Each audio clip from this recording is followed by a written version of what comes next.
Hello guys, আপনারা যদি ইনস্টাগ্রামটিকে নতুন ভার্সনে আপডেট করে থাকেন এবং আপনারা যখনই এখানে মেসেজ সেকশনটি ওপেন করে নেবেন এবং যে কোনো চ্যাট এখানে ওপেন করে নিয়ে আপনারা যখনই সেই চ্যাটের ডিটেলস এখানে চলে যাবেন, ঠিক তখনই এখানে একটি নতুন অপশন পেয়ে যাবেন কাস্টমার ডিটেলস বলে। তো এই অপশনটি কেন দেওয়া হয়েছে কিংবা আপনারা এই অপশনটিকে কিভাবে ইউজ করতে পারবেন সেটাই জানাবো আজকের এই ভিডিওটিতে, তাই জন্য পুরো ভিডিওটি অবশ্যই দেখতে থাকুন। তো হ্যালো গাইস, আমি সৌরভ, আপনারা দেখছেন ইস্যুটেক। চলো শুরু করা যাক।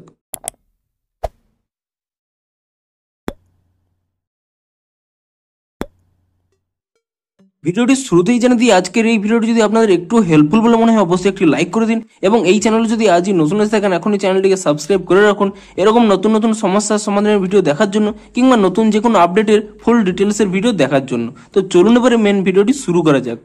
তো আপনারা যখনই কোনো ব্যক্তির এখানে চ্যাটটি ওপেন করে নেবেন এবং তার এখানে অ্যাবাউটে ক্লিক করে নেবেন, ঠিক তখন এখানে একটি নতুন অপশন পেয়ে যাবেন কাস্টমার ডিটেলস বলে। তো এই নতুন অপশনটি কেন দেওয়া হয়েছে দেখুন, আপনি যদি কোনো ইনস্টাগ্রামে কোনো বিজনেস করেন, অর্থাৎ আপনাদের কোনো প্রোডাক্ট কিংবা অন্যান্য বিভিন্ন ব্র্যান্ডের সাথে ডিল করেন কিংবা বিভিন্ন রকম কাস্টমারের কাছে আপনার ব্র্যান্ডগুলোকে সেল করতে চান এবং সেক্ষেত্রে কিন্তু আপনাদের বিভিন্ন রকম কাস্টমার হয়ে থাকে এবং বিভিন্ন কাস্টমার আপনাদেরকে ইনস্টাগ্রামে যোগাযোগ করে এবং আপনারা আপনাদের প্রোডাক্টগুলো আপনাদের কাস্টমারের কাছে সেল করেন।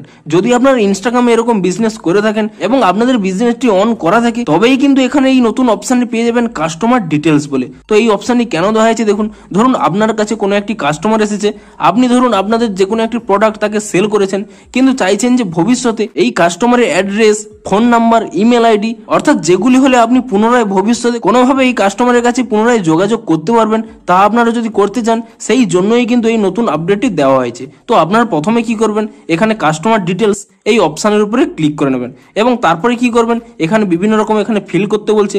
তো আপনারা ইজিলি এই ব্যক্তিটির চ্যাটে গিয়ে আপনি সেই ব্যক্তির কাছ থেকে তাদের address, phone number, email address এই সমস্তগুলো চেয়ে নেবেন এবং তারপরে কি করবেন, এখানে এই উপরে একটি এডিট অপশন পেয়ে যাবেন, আপনি সেই এডিট অপশনে ক্লিক করে নেবেন এবং তারপরে কি করবেন, এখানে অ্যাড্রেসের উপরে ক্লিক করে নিয়ে যে কোনো অ্যাড্রেস অর্থাৎ এই ব্যক্তিটি যে অ্যাড্রেসটি দেবে সেই অ্যাড্রেসটি এখানে টাইপ করে নেবেন, সেই ব্যক্তির মোবাইল নাম্বার এখানে টাইপ করে নেবেন এবং সেই ব্যক্তির এখানে ইমেল অ্যাড্রেসও এখানে টাইপ করে নেবেন এবং তারপরে আরো একটি এখানে অপশন দেখতে পাবেন কাস্টমার নোটস বলে। তো ধরুন এই ব্যক্তিটির সাথে আপনি ভবিষ্যতে কোনো একটি টপিকের উপর কথা বলতে চান, তো সেই টপিকটি আপনার আগে থেকেই এখানে কিন্তু টাইপ করে রাখবেন এবং তারপরে কি করবেন, এখানে যে সেভ অপশনটি পেয়ে যাবেন, আপনি সেই সেভ অপশনে ক্লিক করে নেবেন এবং সেভ অপশনে ক্লিক করে নেওয়ার পরে আপনি এখান থেকে ব্যাক করে নিলেন। তো ভবিষ্যতে যদি কখনো এই ব্যক্তিটির চ্যাট এভাবে ওপেন করে নেন এবং সেই ব্যক্তিটির এখানে ডিটেলসে চলে যান, তো আপনার এখানে কাস্টমার ডিটেলস পেয়ে যাবেন, আপনি সেই কাস্টমার ডিটেলসের উপরে ক্লিক করে নেবেন। তো আপনারা যেই ডিটেলসগুলো এখানে ফিল করে রাখবেন আগে থেকে, সেই ডিটেলসগুলোই কিন্তু এখানে দেখতে পেয়ে যাবেন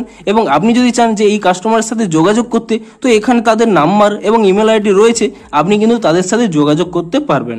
আপনাদের সাথে আপনাদের কাস্টমারদের কানেক্ট করার জন্যই কিন্তু এই নতুন ফিচারটি দেওয়া হয়েছে। তো আপনি এভাবে আপনাদের কাস্টমারদের বিভিন্ন ডিটেলস এখানে কিন্তু সেভ করে রাখতে পারবেন, যা আপনার কিন্তু ভবিষ্যতে হেল্প হতে পারে। তো এই জন্যই কিন্তু এই নতুন আপডেটটি দেওয়া হয়েছে। তো ভিডিওটি যদি একটু হেল্পফুল বলে মনে হয় অবশ্যই একটি লাইক করে দিন।